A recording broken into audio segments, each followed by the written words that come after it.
Welcome to Friday, or what we say, Friday. I'm a little excited.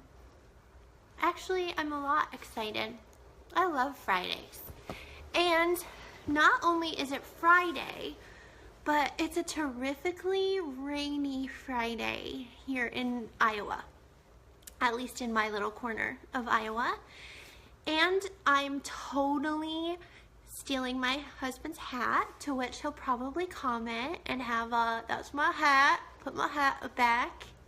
But it's a good virtue for him to learn how to share. Wouldn't you agree? It's a good virtue for Jamie Valentine to learn how to share. Oh, guys. All right. So I was thinking today, God has taken me time and time again into the book of Matthew. I believe it's Matthew chapter 25. Amanda, you are so lovely to me.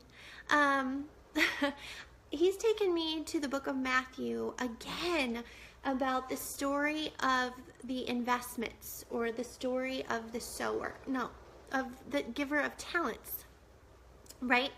And today, I was reading it again. So will you do me this honor for me to read it to you?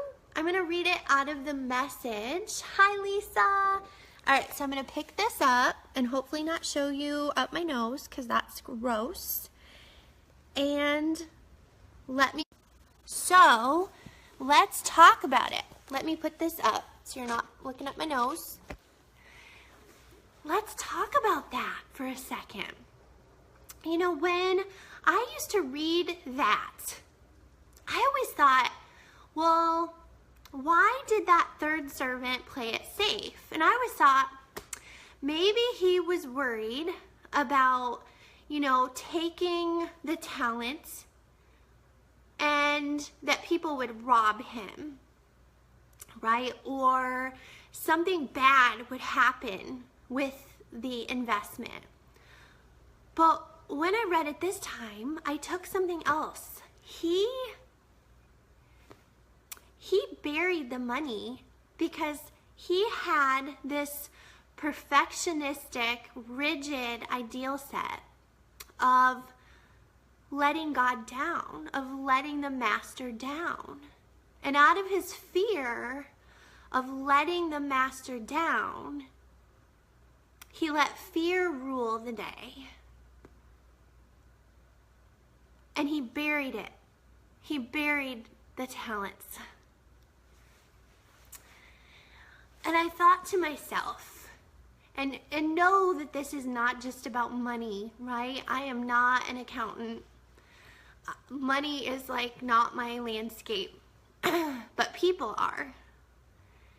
And I think with great, great sadness over my own life and how many times I have let fear of either being insignificant, or fear of failure, of fear of not being enough, of fear of unrealistic dreams or expectations get in the way of me doing anything with the talents that God has given to me.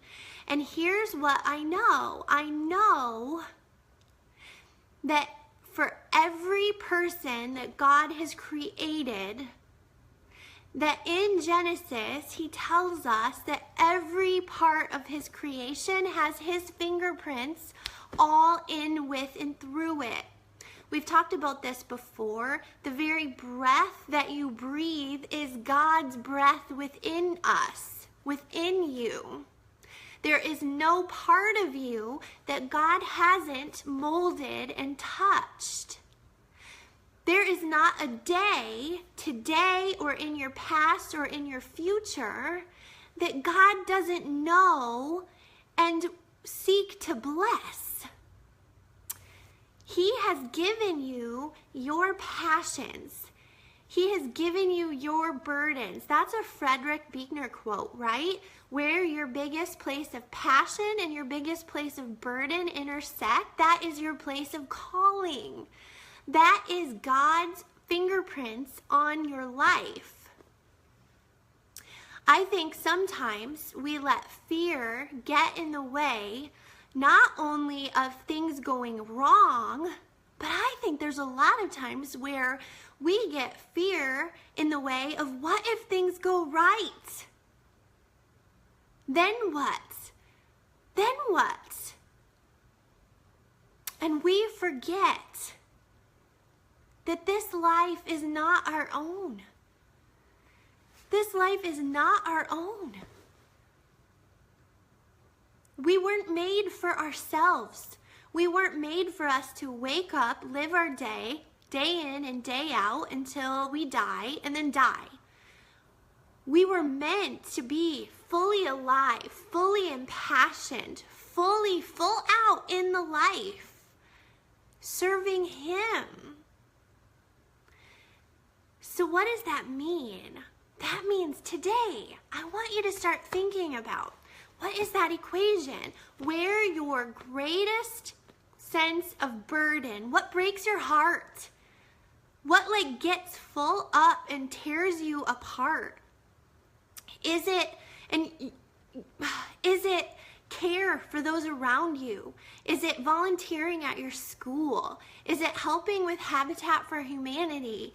Is it helping? Usually, guys, your greatest place of burden has to do with those that break the Lord's heart. You're burdened by things that burden Him. So it's time to start looking at your burdens. What are the things that shake your tree, that make you so angry out of justice? That tear your heart up into a million pieces because they tear His heart up? What are the things that you full out feel like are your act of worship? When you're connected to them, you have such joy, peace, presence. You can feel Him. What are those places and where do they intersect?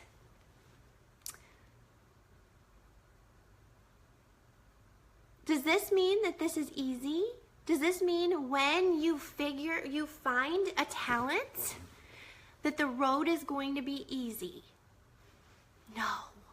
In fact, I would say you're going to be freaked out. You're going to be scared. You're going to say I don't know that I'm enough, because you know what? You never were meant to be enough. But He is. He's enough. And He fills you. His breath is in your lungs. His fingerprints all over you. He's enough. And you get to be the overflow of His love in this world. I want to hear from you. I want to hear from you in the comments. For real, I want to hear from you on this Friday. I want you to full out. What are the things that break your heart? I will tell you some of the things that break my heart. Things that break my heart are people in my community that have to work third shift. And that means they miss out on most of raising their children because they are at work when their children are home, and they are home when their children are at school. That breaks my heart. It breaks my heart. I work a lot with children who struggle and are from hard places. It breaks my heart when they struggle socially, when they struggle academically, when things just don't work, a system doesn't work for them. It breaks my heart. It breaks my heart, the families who have their heart broken by their children with broken hearts. That breaks my heart. That's my place of burden and passion. What else breaks my heart? It breaks my heart, people living in isolation without connectedness in community, who are like zombies through their life, who feel no freedom, who feel no sense of purpose. That breaks my heart. That is my place of burden and passion. There are many others. I would be blessed to hear yours. Don't be stoic. If you watch me day in and day out doing these videos, partner with me, communicate with me, comment with me. What are the things that are your place of burden that you feel like God is calling you to? Maybe it's a mission project to Haiti. My church is going to Haiti and Uganda this summer. Maybe you are called to mission work. Maybe you are a banker and there's something within your sphere of influence. We all have spheres of influence. We are all called into the broken places, right? We are all called. I have a neighbor. My neighbor, I love her. And if she's going to watch this, she'll be embarrassed. But she has a passion for connecting with children in my neighborhood who are from a different culture. That is her place of burden and passion. Tell me yours. Tell me yours so we can pray for each other. Anyway, it's a Friday. It's a Friday. Let's bless. Let's bless, right? Don't hide your talent. Don't bury it. Because someday the master's going to return and he's going to say, what did you do with what I gave you? And it's not going to be good enough to say, well, I was afraid and so I buried it. That's not going to be good enough. Not going to be good enough. He is. He's good enough. We can trust him. We can trust him. Let's pour it out. Anyway, have a great Friday. Talk to you soon. Mwah. Bye, guys. I'll be looking for comments. Bye.